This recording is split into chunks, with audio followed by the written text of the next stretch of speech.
টাটকা সবজি সরাসরি ফার্ম থেকে আপনার প্লেটে। Wow wow yummy. কোথায় সেটা বলবে তো? হুম।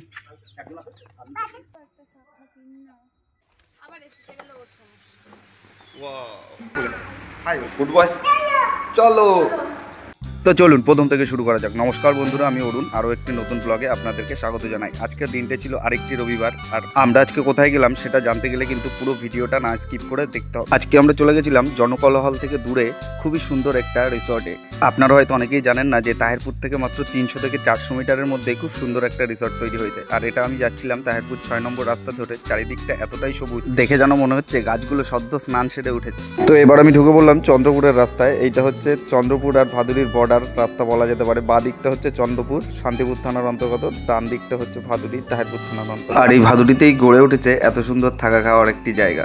বাড়ি থেকে মিনিট 2 মধ্যেই আমরা পৌঁছে গেলাম আজকের আমাদের ডেস্টিনেশন বিটস অ্যান্ড বাইটস। এইবার হয়তো জায়গাটা অনেকেই চিনতে পারছেন, এটা আগে একটা রেস্টুরেন্ট ছিল। তারা প্রস্তুত টাটকা সবজি সরাসরি ফার্ম থেকে আপনার প্লেট। বাবাকে দেখাও, বাবা রেডি। চলো তো চলুন এবার ভেতরের দিকে যাওয়া যাক। এর থেকে ঢোকার আগেই কিন্তু আপনারা সামনের মাঠে এইরকম একটা পোস্টার দেখতে পাবেন, যেটা দেখে আশা করি আপনাদের খাওয়া দাওয়ার আগ্রহটা আরেকটু হলেও বেড়ে যাবে। সামনের দিকে এগোতেই এবার চোখে পড়লো সামনে একটা ছোট্ট সাদা পরি, যেটা আপনাকে স্বাগত জানাবে। আর কিছুটা এগিয়ে গেলে এইরকম পুরো রেস্টুরেন্টটা কিন্তু ওয়ান ওয়ে মিরর দিয়ে কভার করা। আমি প্রথমেই চলে গেছিলাম এদের ব্যাকওয়ার্ডে, যেইখানটা এইরকম সুন্দর একটা স্টেজ করা। এটাতে আপনারা যে কোনো প্রোগ্রামে ভাড়া নিতে পারবেন। আর পুরো মাঠটাতে গার্ডেনিং করা আছে। পরিবেশটা ছিল কিন্তু একদমই নিরিবিলি শান্ত। এইখানটায় আপনারা অবশ্যই ফ্যামিলি নিয়ে আসতে পারেন। আশা করি সকলেরই জায়গাটা পছন্দ হবে। আর এই বাপাসটা দিয়েছিল এইরকম কিছু চেয়ার পাতা, যেখানটায় বসে আপনি কাছের মানুষের সাথে অনেকটা সময় স্পেন্ড করতে পারবেন। আর সামনে এটা একটা বড় স্টেজ ছিল। আর যেহেতু এখানে অনেক রকম ফুল ফলের গাছ লাগিয়েছে, তার মধ্যে এই একটা গাছ কিন্তু মালটার গাছ আমি দেখলাম, প্রচুর মালটার ধরেছে এই গাছটাতে। এইখানটাতেই আমরা প্রায় আধ ঘন্টা সময় কাটিয়ে দিয়েছিলাম। এরপর দেখুন আমি আদিদেবকে নিয়ে গেলাম স্টেজে। এইসব লাফালাফি ছোলাঝুলি এইগুলো ও খুব বেশি পছন্দ করে, তাই আমিও ওকে একটু আনন্দ দিতে চাইলাম আর কি। ও একদমই ওপর থেকে নিচে নামতে চাইছিল না, হঠাৎ হঠাৎ খুব জেদ করে বসে আজকালও। যাই হোক, অনেক বুঝিয়ে সুঝিয়ে ওকে নিচে নামানো হলো। আর এরপর আমরা চলে গেলাম সামনের দিকটায়, যেখানে মাঝখানে সুন্দর এইরকম একটা সবুজ বাগান। আর চারিপাশ থেকে এই রেস্টুরেন্টের ঘরগুলো, অবশ্যই এইগুলো এসি ঘর। তো এখানে আসার ঠিকানাটা আমি আপনাদের আরও একবার বুঝিয়ে বলে দিই। আপনারা তাহিরপুর স্টেশনে নেমে যে কোনো টোটোকে যদি বলেন তাহিরপুর যে ব্লক 5 নম্বর রাস্তার শেষে চন্দ্রপুরে যাব, অবশ্যই 15 টাকা ভাড়ায় এখানে আপনাকে নিয়ে আসবে। আমার কিন্তু রেস্টুরেন্টের মধ্যে সবচেয়ে বেশি এই গার্ডেনটাই পছন্দ হয়েছিল। এটা এতটাই সুন্দর ছিল আর এতটাই সবুজ ছিল যে চোখটা জাস্ট জুড়িয়ে যাচ্ছিল। আর ডান পাশের এই ঘরগুলো তখনও ইনকমপ্লিট ছিল। আশা করি এগুলো হয়তো দিন 10-15-র মধ্যে চালু হয়ে যাবে। এখানের অনারের সাথে কথা বলে সেই রকমটাই জানতে পেরেছিলাম। আর এখানে নাকি অলরেডি প্রচুর বুকিংও রয়েছে। এদিকে এই গার্ডেনটা আমার এতটাই পছন্দ হয়েছিল যে আমার গুড বয়টাকে আমি এর মধ্যে ছেড়ে দিয়েছিলাম। আর ও সেই সুযোগে ওর সদ্ব্যবহার শুরু করে দিয়েছিল। ও একবার এইখান থেকে উঠতে পারে ওইটুকুনি ছেলে, তাও ওখান থেকে উঠবে। ওর মা ওকে ধরে নিয়ে এলো, তাতে ওর হবে না, ও আবারও ভেতর দিকে যাবে।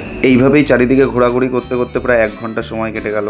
আর এইদিকে সন্ধ্যাও হয়ে গেল। লাইটগুলো জ্বালানোতে মনে হলো রেস্টুরেন্টে আরও 4টি চাঁদ লেগে গেল। আর ডান দিকে এটা মকটেলের কাউন্টার। আর সোজা যে রেস্টুরেন্টটা, এটাই আপাতত চালু হয়েছে। এখানেই আমরা আজকে খাওয়া দাওয়াটা করেছিলাম। আদিদেব তো আবার কোথা থেকে একটা ছোট্ট কুকুর ছানাকে ডেকে ডেকে নিয়ে আসছিল। ও ওকে খাওয়াবে বলে ডেকে ডেকে নিয়ে আসছে, আর ওর সাথে খেলা করছে, মজা করছে।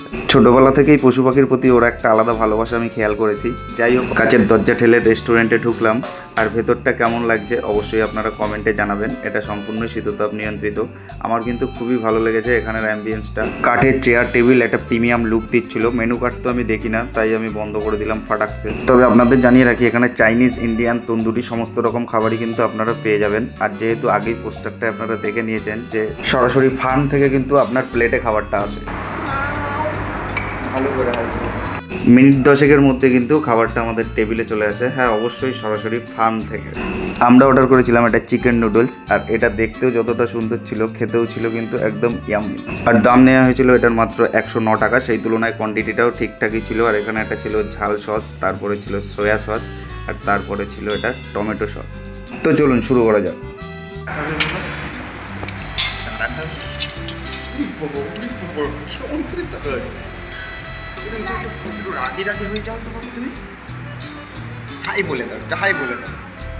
তো খাওয়া দাওয়া শেষ, হাতে চলে এলো ছোট এইরকম একটা বিল। আসছি দাদা। হ্যাঁ চলো গুড বয়, চলো। তো এখানে একটা কথা আপনাদের বলে রাখি, এটা কিন্তু কোনো পেইড প্রমোশন ভিডিও নয়। আমি আগেও বলেছি যে আদিদেবকে নিয়ে আমরা যেখানে যাই সেই স্মৃতিগুলো ধরে রাখার জন্য এই ছোট ছোট ব্লগগুলো আমি তৈরি করে পোস্ট করি। আপনাদের যদি ভালো লাগে অবশ্যই কিন্তু একটা লাইক কমেন্ট শেয়ার করবেন। যেহেতু প্রফেশনাল ব্লগার নই, ভুল ত্রুটি মার্জনীয়। তো চলুন আজকের ভিডিওটা এই পর্যন্তই। ভালো থাকবেন, সুস্থ থাকবেন, ভালো রাখবেন। বাই বাই, দেখা হবে আবার একটি নতুন ব্লগে। Thank you.